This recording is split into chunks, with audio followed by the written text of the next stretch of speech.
I started walking all the way out here, and then I think the adrenaline from talking to Penny lifted, and I had to pee really badly. Guys, I locked myself out of my room with the latch lock. It closed, and now I can't get in. And they gave me 3 cookies because I'm stressed out and I asked for them.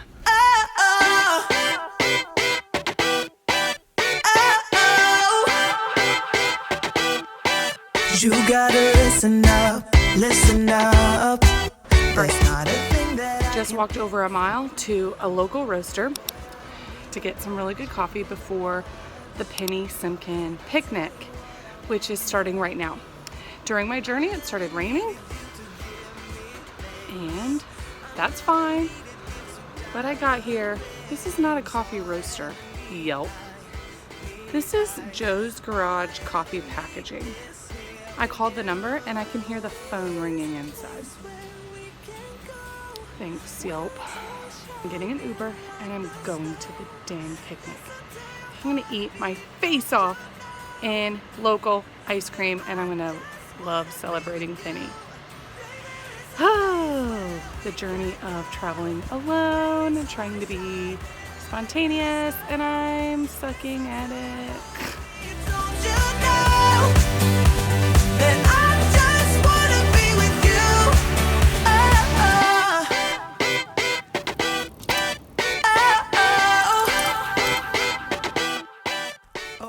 I think I just swallowed a bug. Yeah, that was a bug. Isn't this beautiful? I'm at Woodland Park at Penny Simkin's birthday picnic. I just talked to Penny. Oh gosh, there's mosquitoes. Jeez. I hugged Penny like 3 or 4 times, I think. I just kept saying thank you, thank you, thank you. She's in a big coat too. It was really cute. Anyways, I talked with Penny. She wants to see me in October. We're like pretty much like this, pretty much. Well, I was a crying mess, ball of mess, and I know you're not surprised if you've watched any of my other videos, or a few at least. I cry often, or if you know me, I'm just pretty emotional. Plus I miss my kids, and Penny's awesome, and what she does is pretty emotional. It's pretty hardcore. The light is really being weird in this video, but I'm just gonna leave it because it's recording and I'm afraid it might die. I don't know. That's what I said, was I don't know. She said, what are you doing? I said, I don't know. But I'm not sure what the immediate future holds for what I want to teach and how I want to impact people. So I'm just gonna try to keep doing what I'm doing really, really well and see how it evolves. I also really want to learn more from her, and she was very eager. Every time I talked to her this weekend, she said, come see me in October. Learn from me in October. I think supporting survivors while they give birth is crucial. And she may not be traveling as much, and she's the only one teaching this stuff. I mean, she's teaching the educators, and there's a handful of educators out there, but you know, she's still teaching, so I have to learn from her. I mean, that's how I feel. I feel like I need to be doing this. And I think that's why I cry every time I talk about it. I don't know. I don't know. But to have, so what I learned this weekend is that I'm in a unique position as a labor and delivery nurse, as an educator, as a mother, and as someone who has experienced trauma, assault, and traumatic birth.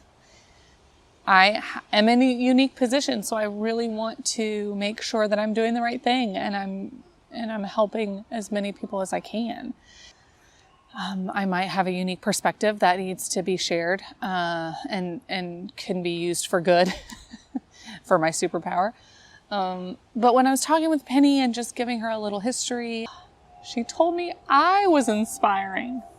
What? She said, you're so inspiring. That's just crazy. That's crazy to me. She is the guru.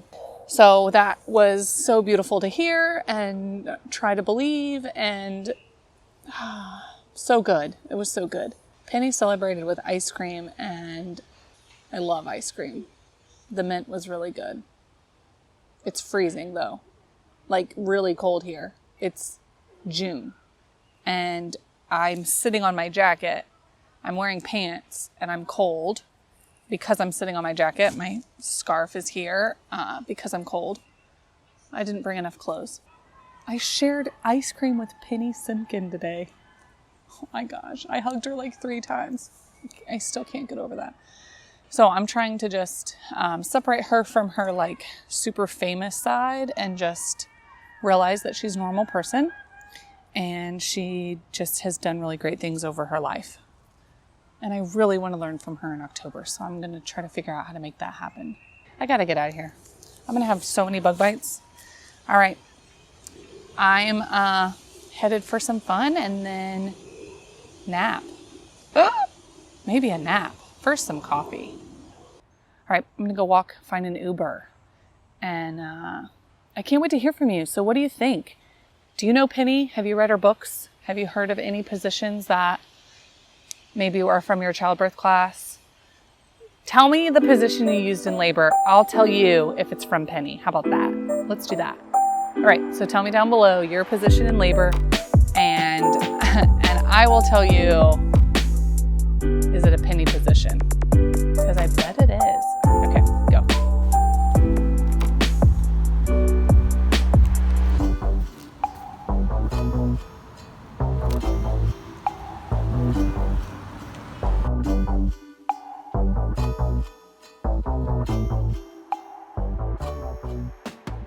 Isn't Seattle beautiful? I had so much fun. I did not want to leave, but of course I had to.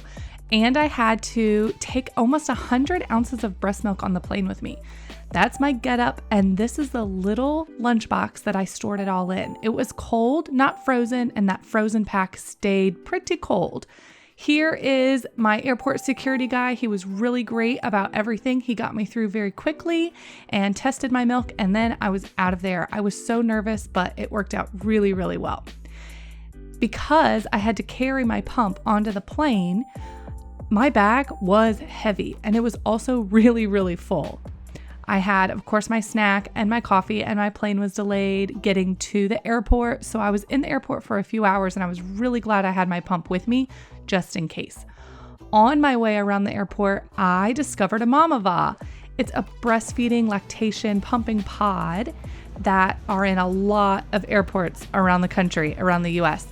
And they are so beautiful. I'd never been in one myself, so I decided to tour it once a mama got out of the pod, and it was even more beautiful than I imagined. It had these local photos on the wall and hand sanitizer. It's big enough to fit a toddler, a small child, and a friend. And of course, there's an outlet. They think of everything. I thought it was so beautiful, and I was so happy to see one. When I got on the plane, it was completely full. I sat on the aisle, which I was really happy about because I needed to get up and get more ice for my milk during the flight and stretch my legs and pee. But I was really cramped in there. I pumped in my seat. I found an outlet on the floor.